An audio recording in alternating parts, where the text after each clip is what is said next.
সকাল থেকে বাবার বাড়িতেই ছিলাম, কেন কি বাবার বাড়িতে থাকার কারণ আছে, কারণ পরে বলবো একদিন ভালো করে। বাবা চোখে কিবা পড়লো। তো এখন যাচ্ছি, হঠাৎ করে শুয়েছিলাম দুজনে, তো হঠাৎ করে কি হইলো, ও বললো যে আমাদের ধুবড়িতে নাকি জল হয়েছে।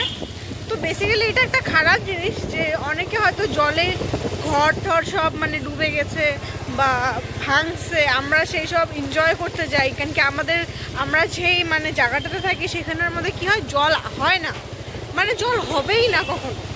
তো এটা খারাপ জিনিস যে জল দেখতে যাওয়া, কিন্তু মানে বলে না কি আর বলবো বলো। তো বললো যে জল হয়েছে, চলো দেখে আসি কতদূর হয়েছে না হয়েছে। তা বললাম ঠিক আছে চলো। তো ওর বাইক প্রথমে বার করলো, ওর বাইকে তেলই নাই, তেল নাই মানে আসে এবার শেষের পথে।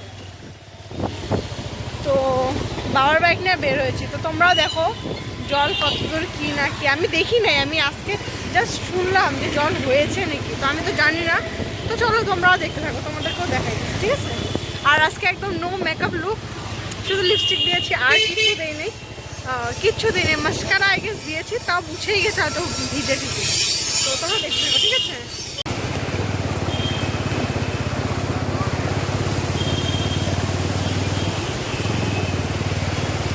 তো আমাদের এখানে এই যে জল এখানে কমপ্লিট শেষ। তো এই যে আমাদের এখানে জল, তোমরা সবাই দেখো, এটা আমাদের এখানে না অ্যাকচুয়ালি, মানে বাজারের মধ্যে এগুলো জল হয়েছে। তো কি অবস্থা, মানে জাস্ট দেখো তোমরা কি খারাপ অবস্থা।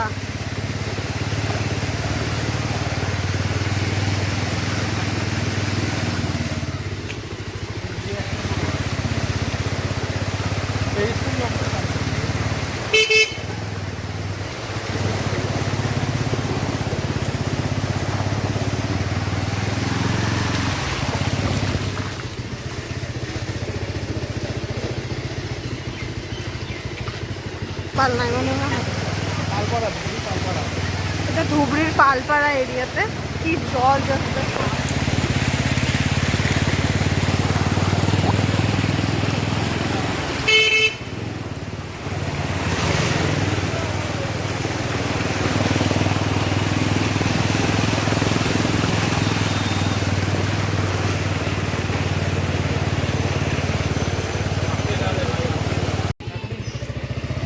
দেখো এখানে কি অবস্থা, এখানে যতগুলো বাচ্চারা টোটালি খেলতেছে, মানে কি বলবো, আমাকে দেখতেছে আর কি বলবো, মানে হাসতেছে।